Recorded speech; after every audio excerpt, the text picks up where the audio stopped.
এই মুহূর্তে রাজ্য রাজনীতির অন্যতম চর্চার নাম হুমায়ুন কবির রয়েছেন আমাদের সঙ্গে। হুমায়ুন দা, তৃণমূল কংগ্রেসে আপনার প্রাক্তন দলে একটা ডামাডোল চলছে। গতকাল আবার দেখা গেল বিক্ষুব্ধ যারা হয়েছিল তাদের মধ্যে আবার বিভাজন। দেখুন না, 10 দিন 15 দিন ওয়েট করুন। 18 তারিখে বাজেট সেশন শুরু হবে, 22 তারিখে পূর্ণাঙ্গ বাজেট হবে।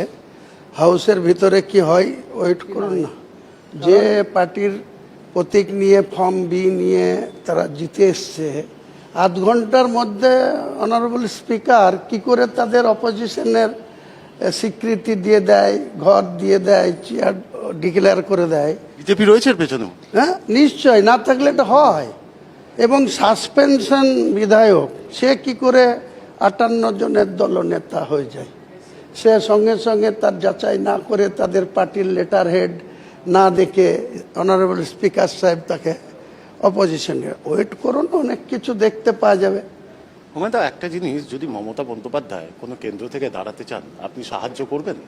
আমি তো কালকেই বলেছি, যদি মমতা বন্দ্যোপাধ্যায়ের আজকের দিনে যে বিধানসভায় অনুপস্থিতি, তাতে বিধানসভায় 80 জন বিধায়ক, 2,60,00,000 যে পার্টি ভোট পেয়েছে 40%, আর যারা 46% পেয়ে ক্ষমতায় এসছে, ওনাদের প্রাপ্ত ভোট 2,93,00,000 সামথিং, ইনাদের প্রাপ্ত ভোট 2,60,00,000 সামথিং।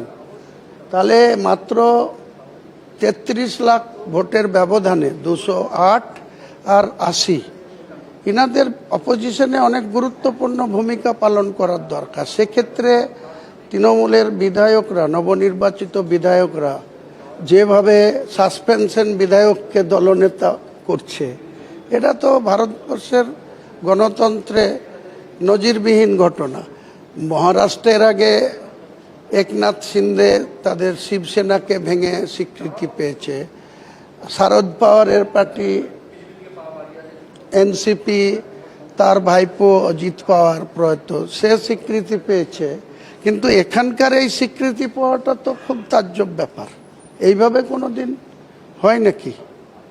এই যিনি মুখ্যমন্ত্রী, উনি তো এই সমস্ত সিস্টেমের বিরুদ্ধে প্রায় প্রাক্তন স্পিকারের বিরুদ্ধে আঙুল তুলতেন।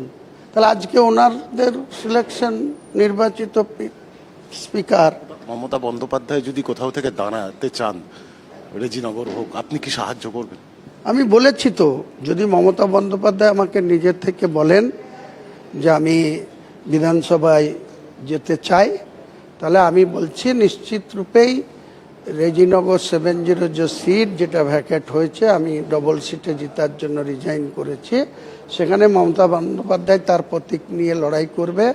আমি ওনাকে ডাইরেক্ট একদম মানুষের দরবারে, তিনার তো পরিচিতি আছে, অল ইন্ডিয়া পরিচিতি আছে, প্রাক্তন মুখ্যমন্ত্রী, তিনাকে ভোট দেওয়ার জন্য আমি ডাইরেক্ট বলবো, এবং সেখানে বিপুল ভোটের মার্জিনে উনি জিতে বিধানসভায় আসতে পারে। আত্মবিশ্বাসী রেজিনগরে মমতা বন্দ্যোপাধ্যায় দাঁড়ালে, আপনি সমর্থন করলে সেখান থেকে জিতবে? নিশ্চিত, কোনো শক্তি নাই যে মমতা ব্যানার্জিকে হারায়। ওখানে হুমায়ুন কবিরই শেষ কথা বলবে। 2,62,60,000 ভোটের কাছে 2,38,000 ভোট পোল হয়েছিল, 38,000 সামথিং। আমি একাই 1,23,800 পেয়েছিলাম, আর তৃণমূল পেয়েছিল 41,600, বিজেপি পেয়েছিল 64,600। তো সেক্ষেত্রে আমি তৃণমূলকে হারিয়েছি 81,000 ভোটে, আর বিজেপিকে হারিয়েছি 59,000 ভোটে। সেখানে হুমায়ুন কবির রেজিনগরের মানুষের কাছে শেষ কথা বলবে। তো হুমায়ুন কবির যদি তার হয়ে প্রচার করে, তাহলে নিশ্চিতই মমতা ব্যানার্জি জিতে আসবে। তৃণমূল কংগ্রেসের প্রতীকেই মমতা বন্দ্যোপাধ্যায় লড়বে? নিশ্চয়ই। আমি কেন আমার প্রতীকে লড়তে বলবো? ওনার এতটা ধৃষ্টতা আমার নেই যে আমি ওনাকে বলবো যে আপনি আমার প্রতীকে লড়ুন। তিনার একটা দল, স্বীকৃত দল, 28 বছরের একটা দলের তিনি নেত্রী। তো তিনাকে কেন আমি বলবো? আমি তো বলছি ওনার প্রতীক নিয়েই। তবে আমাকে বলতে হবে যে আমি বিধানসভায় যেতে চাই, তোমার জেতা সিট, তুমি 4 মে প্রায় 81,000 ভোটে তৃণমূলকে হারিয়ে জিতেছ, তুমি রিজাইন করেছো 15 মে। বাই ইলেকশন আসলে আমি তোমার সিটে দাঁড়াতে চাই এবং রেজিনগর থেকে জেতার ব্যাপারে তোমার সাহায্য প্রাপ্তি, এটা বলতে হবে, তারপরে এটা হবে। অনেক ধন্যবাদ।